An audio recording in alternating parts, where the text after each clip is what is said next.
कहिले सोच्नुभयो एउटा यात्राले बालकको मनमा क्रान्ति ल्याउन सक्छ। आज हामी न्यू ब्राइट फ्युचर एकाडेमी राकेशौर सल्यानको फिल्ड ट्रिपको भिडियो प्रस्तुत गर्दैछौँ। ७० विद्यार्थी 10 शिक्षक स्टाफको यो भ्रमणमा प्रकृतिसँगको सिकाइ र आत्मअन्वेषणका क्षणहरू यस भिडियोमा समेटिएका छन्। हामी यस भिडियोमा झोलुङ्गे पुल, शहीद पार्क लगायत हाम्रो विभिन्न मन्दिरहरूको बारेमा चर्चा गरिरहेका छौँ। तपाईँ भने हाम्रो साथमा अन्तिमसम्म भिडियो हेरेर साथ दिनुहोला। यदि तपाईँले आफ्नो बाल्यकालमा यस्तो यात्रा गर्नुभएको छ भने यो भिडियोले तपाईँलाई त्यसको सम्झना दिलाउनेछ। यदि गर्नुभएको छैन भने यो तपाईँको सपनाको यात्रा बन्न सक्छ। यात्रा सुरु गरौँ। हामी न्यू ब्राइट फ्युचर एकाडेमी राकेशौर सल्यानका एलकेजीदेखि कक्षा 5 सम्मका ७० विद्यार्थीहरू, 10 जना शिक्षक र स्टाफ गरी जम्मा 80 जना मालिका मन्दिरको शैक्षिक भ्रमणका लागि बिहान 10 बजे विद्यालयबाट निस्कियौँ। यात्राको तयारी स्वरूप विद्यार्थीहरूलाई केही शैक्षिक कार्यपत्रहरू, टिपोट गर्ने सामग्री र महत्त्वपूर्ण निर्देशनहरू दिएको थियो। विद्यालयबाट निस्कनुअघि प्रधानाध्यापक दिलाराम बुढाथोकीले विद्यार्थीहरूलाई अनुशासन, सुरक्षा र यात्रा अवधिभर गर्ने व्यवहारका बारेमा छोटकरीमा निर्देशन दिनुभयो। बस गेटबाट बाहिर निस्किने बित्तिकै विद्यार्थीहरू उत्साहित देखिन्थे। कतिले गीत गाइरहेका थिए भने केही झ्यालबाट बाहिर हेर्दै रमाइरहेका थिए। यात्रा सुरु हुनासाथ विद्यार्थीहरूले स्कुल भ्रमणको उत्साह प्रकट गर्न थाले। गाडीभित्र शिक्षिकाहरूले विद्यार्थीहरूलाई भ्रमणको उद्देश्य, गन्तव्यबारे रोचक जानकारी र बाटोमा देख्न सकिने स्थानहरूबारे बुझाउँदै यात्रा अझै शिक्षाप्रद बनाइरहनु भएको थियो। यही समयपछि हामी पालिकाको कार्यालय नजिकै पुग्यौँ। यहाँ वरिपरिको हरियाली दृश्यले हामीलाई अझ उत्साहित र आनन्दित बनायो। सल्यानको भौगोलिक बनावट अत्यन्तै सुन्दर छ, जहाँ हरियाली ढाकिएका पहाड, बगैँचा जस्तै देखिने खेतबारी र खुल्ला आकाश यात्राका क्रममा मनमोहक देखिन्थे। विद्यार्थीहरूले झ्यालबाट बाहिर हेर्दै प्रकृतिको सौन्दर्यलाई आनन्दले अवलोकन गरिरहेका थिए। कतिपय विद्यार्थीहरूलाई यस्तो लामो यात्राको अनुभव पहिलो पटक थियो, त्यसैले उनीहरू झन् उत्साहित देखिन्थे। यात्राका क्रममा शिक्षकहरूले विद्यार्थीहरूलाई प्राकृतिक स्रोत साधन, वनस्पति र वातावरणीय संरक्षणबारे छोटो व्याख्या गर्दै यात्रा अझै शिक्षाप्रद बनाउने प्रयास गरिरहनु भएको थियो। कतिपय विद्यार्थीहरूले कापीमा टिपोट गर्दै यात्रा अनुभवलाई सङ्कलन गरिरहेका थिए। यात्राको पहिलो क्षण प्राकृतिक सौन्दर्यताको अवलोकनमै बित्यो, जसले यात्रा अझै रमाइलो बनायो। हामीले यात्रा गर्दै जाँदा त्रिवेणी खोलासम्म पुग्यौँ। यो स्थान 3वटा खोलाहरूको सङ्गम स्थल भएकोले यसको नाम त्रिवेणी रहन गएको रहेछ। यहाँ रहेको झोलुङ्गे पुल निकै आकर्षक देखिन्थ्यो। विद्यार्थीहरू पुलको सुन्दरता देखेर निकै उत्साहित भए। कतिपय विद्यार्थीहरू केहीले नोटबुक निकालेर टिपोट गर्न थाले। त्रिवेणी खोलामा बगिरहेको चिसो पानीको बहाव र वरपरको हरियाली वातावरणले यात्रालाई अझै रोमाञ्चक बनायो। केही शिक्षकहरू खोला र पुलको महत्त्वबारे जानकारी दिँदै भने झोलुङ्गे पुलले दुर्गम स्थानका मानिसहरूको यात्रा सजिलो बनाएको छ।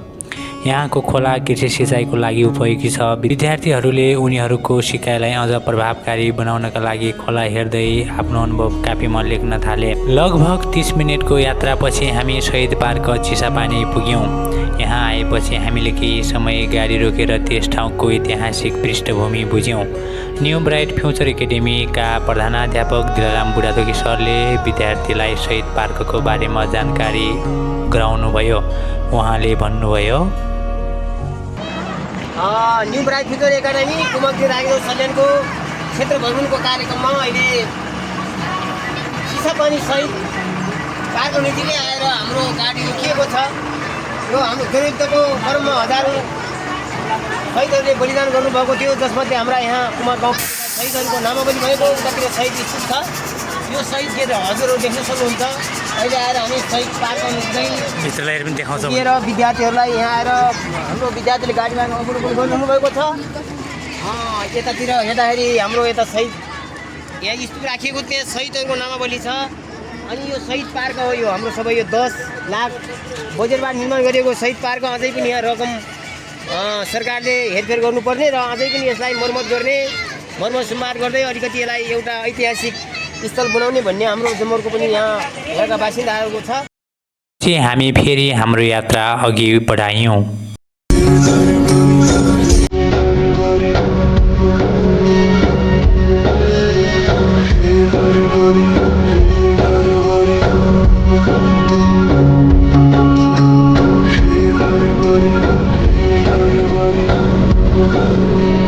लामो यात्रापछि हामी बडेगाउँ स्थित एउटा सुन्दर मन्दिरमा पूजाका लागि रोकियौँ। निरन्तरको यात्रा, अफरोड बाटो र उकालो बाटाका कारण थकित भए पनि मन्दिरको दर्शन गर्ने उत्साह सबैको मुहारमा झल्किरहेको थियो। बस रोकिएपछि सम्पूर्ण विद्यार्थीलाई अनुशासित रूपमा लाइनमा उभ्याइयो, जसले मन्दिर प्रवेशलाई सहज बनायो। शिक्षकहरू पनि सबै विद्यार्थीसँगै लाइनबद्ध भई मन्दिरभित्र प्रवेश गर्नुभयो। यो मन्दिर यद्यपि आकारमा सानो थियो, तर यसको वास्तुकला, वातावरण र आध्यात्मिक ऊर्जा अत्यन्तै मनमोहक थियो। मन्दिरको आँगन सफा र शान्त थियो। वरपर हरियालीले घेरिएको मन्दिरको वातावरण एकदमै पवित्र महसुस भइरहेको थियो। मन्दिरभित्र छिर्दा त्यहाँ कुनै पुजारी हुनुहुन्न भन्ने कुरा थाहा पायौँ। त्यसैले हामी सबैले आफ्नै तरिकाले पूजा गर्ने निर्णय गर्यौँ। विद्यार्थीहरू कसैले टीका लगाए, कसैले फुल चढाए त कसैले हात जोडेर मौन रूपमा प्रार्थना गरे। शिक्षकहरूले मन्दिरको महत्त्व र धार्मिक आस्थाबारे संक्षिप्त व्याख्या गर्दै भन्नुभयो, मन्दिर भनेको आस्थाको केन्द्र हो। यहाँ आउँदा हाम्रो मन शान्त हुन्छ, सकारात्मक ऊर्जा प्राप्त गर्न सक्छौँ। विद्यार्थीहरूले गम्भीरताका साथ सुन्दै पूजा प्रक्रिया पुरा गरे। मन्दिरको भित्तामा विभिन्न धार्मिक चित्रहरू कुदिएका थिए, जसले विद्यार्थीलाई थप आकर्षित गर्यो। मन्दिरमा बिताएका ती क्षणहरू हामी सबैलाई आन्तरिक शान्ति दिएको अनुभव भयो। पूजा सकिएपछि हामी फेरि हाम्रो यात्रा अगाडि बढायौँ, तर त्यो पवित्र स्थलको सम्झना सबैको मनमा अमिट रह्यो।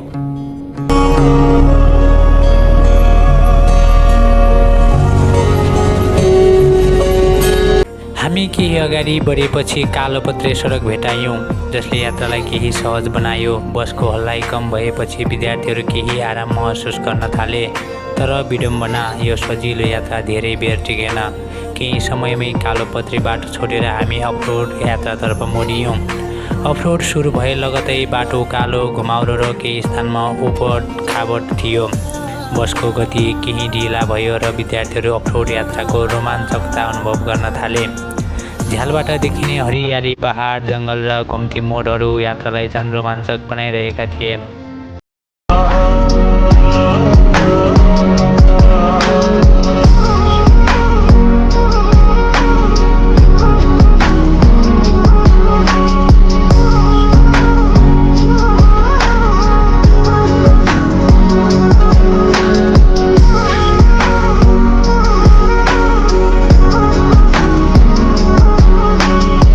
हामी डाँडोमा उक्लदै जान्थ्यौँ र केही समयपछि हामीले केही घरहरू देख्यौँ, जसमा मानिसहरूको चहल पहल थियो।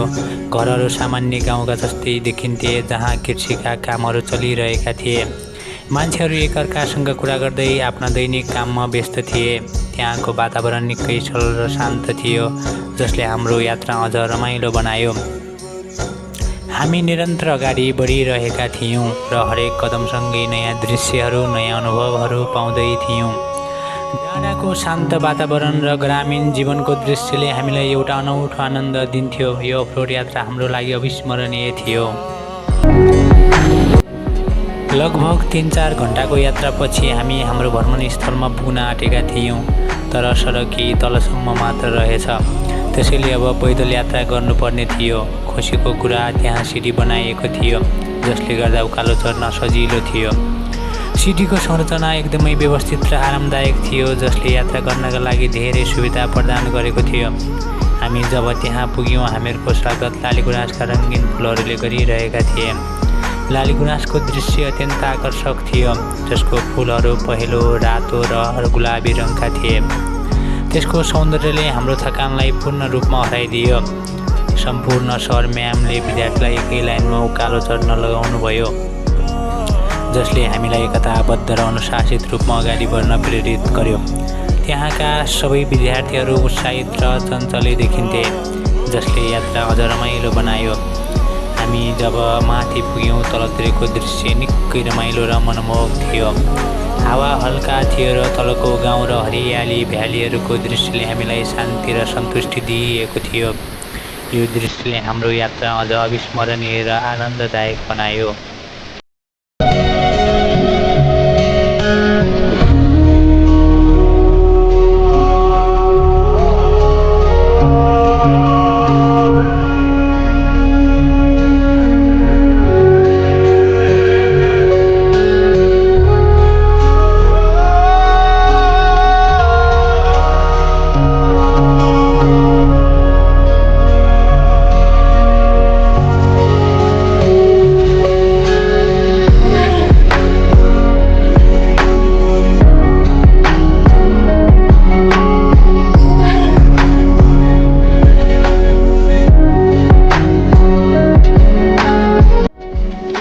15 मिनेटको पैदल यात्रापछि हामी मालिका लेकमा पुग्यौँ। यहाँ पुग्दा हामीलाई अर्को विद्यालयका विद्यार्थीहरू पनि देख्न पायौँ। यो स्थलमा विविध गतिविधिहरू चलिरहेका थिए र वातावरण धेरै रमाइलो थियो। केही समयपछि न्यू ब्राइट फ्युचर एकाडेमीका छात्र-छात्राले आफ्नो नृत्य प्रस्तुत गरे। नृत्यको प्रस्तुति निकै रोचक र आकर्षक थियो। विद्यार्थीहरूले राम्रो ताल र एकता तालिकामा नाच्दै सबैको ध्यान आकर्षित। नृत्यको प्रस्तुतिले सबैलाई उत्साहित बनायो र सबैले ताल ठोक्न थाले। तपाईलाई जानकारी गराउन चाहन्छु कि यो नृत्यको प्रदर्शनी भिडियो धेरै लामो थियो, त्यसैले भिडियोको लिङ्क म डिस्क्रिप्सनमा राखेको छु। यदि तपाईँ चाहनुहुन्छ भने तपाईँ यो भिडियो हेरिसकेपछि त्यहाँ गएर पनि हेर्न सक्नुहुनेछ। केही समयको मनोरञ्जनपछि हामी सबै विद्यार्थी, शिक्षक र स्टाफले मन्दिरमा क्रमशः पूजा गऱ्यौँ। मन्दिरको वातावरण शान्त र पवित्र थियो र सबैले श्रद्धा र सम्मानका साथ पूजा अर्चना गरे। पूजा सम्पन्न गरेपछि हामीले त्यहाँको दिव्य वातावरणमा केही समय बितायौँ, जसले हाम्रो मनलाई शान्ति र ऊर्जा दिएको थियो। विशेषतः यस मालिका लेकले कुमाख र दार्माको सिमाना छुट्याएको रहेछ, जसले यस स्थललाई थप ऐतिहासिक र सांस्कृतिक महत्त्व प्रदान गरेको छ।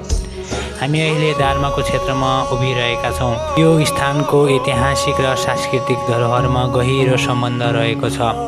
दार्मा क्षेत्रको शान्त र पवित्र वातावरणलाई हामीले थप शान्ति र समर्पणका अनुभव दिलायो। त्यस मन्दिरको पूजा सकिएपछि हामी अर्को मन्दिरतिर लाग्यौँ।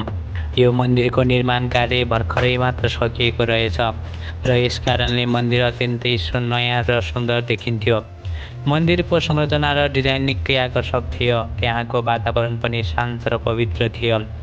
यस स्थानबाट सम्पूर्ण दृश्य निकै राम्रो देखिन्थ्यो, जसले हामीलाई यस स्थलको सौन्दर्य र महत्त्वको बारेमा अझ बढी बुझ्न मद्दत पुर्यायो।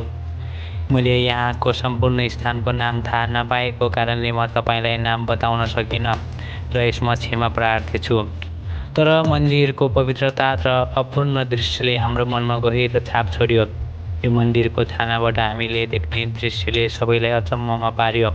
दूरसम्म फैलिएका हरियाली, पहाड, नदीको चम्किला धारा र आकाशमा उडिरहेका चराहरू। मैले आफ्नो क्यामेरामा यी दृश्य कैद गर्दै एउटा विद्यार्थीले भन्नुभयो, सर, यो दृश्य त किताबमा पनि देख्दैनौ त? त्यसपछि मैले उत्तर दिएँ, हो, प्रकृतिको सुन्दरता लेख्न असम्भव छ, यसलाई महसुस गर्नुपर्छ। यात्राको अन्तिम चरणमा हामीले विद्यार्थीहरूलाई प्रश्नोत्तरी सत्र गऱ्यौँ। प्रश्नोत्तरी सत्र यहाँ जस्ताको तस्तै हामीले प्रस्तुत गरेका छौँ। My name is Malika The most striking part was exploring a new place with my friend and learning interesting facts about the Thank you, Vinay. My name is Sandeep Sai. I live in class 3. I live in Dalbir. My school name is New Bright Future Academy, Kumarpula Municipality. Thank you, Sandeep Sai. I ask you a question. How do you feel this tour? I feel really happy. It was a great learning experience outside the classroom, traveling with friends and teachers. Thank you. Thank you, sir. Good afternoon, sir. My name is Reason Singh Rathod. I am so active because it is my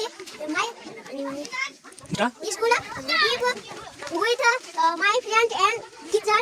Thank you. फर्कन तयारी गर्दा हामीले देख्यौँ सूर्य अस्ताउँदै थियो। बाटोमा परेको छायाले यात्राको अन्त्यको सङ्केत दिइरहेको थियो। हामीले फर्केर आउने क्रममा बाटोमा केही सार्वजनिक शौचालयहरू पनि देख्यौँ। त्यसले यहाँको विकासलाई दर्शाइरहेको थियो। त्यसपछि हामी घर फर्किने क्रममा निरन्तर उकालो बाटो ओह्रालो बाटोतिर बढिरह्यौँ।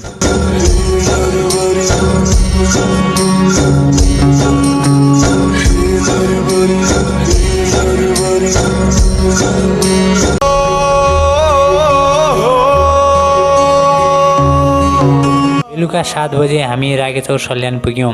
विद्यार्थीहरूको अनुहारमा थकान थियो, तर मुटुमा गर्वको चमक थियो। आमा बुबाहरूले आफ्नो छोराछोरीलाई गले लगाउँदा एउटा शब्द सुनिन्थ्यो, धन्यवाद, यो यात्रा जीवनभर सम्झनेछु। तर के यो साँच्चै अन्त्य हो? होइन, यो यात्रा हाम्रो स्मृतिहरूमा जिउँदैछ।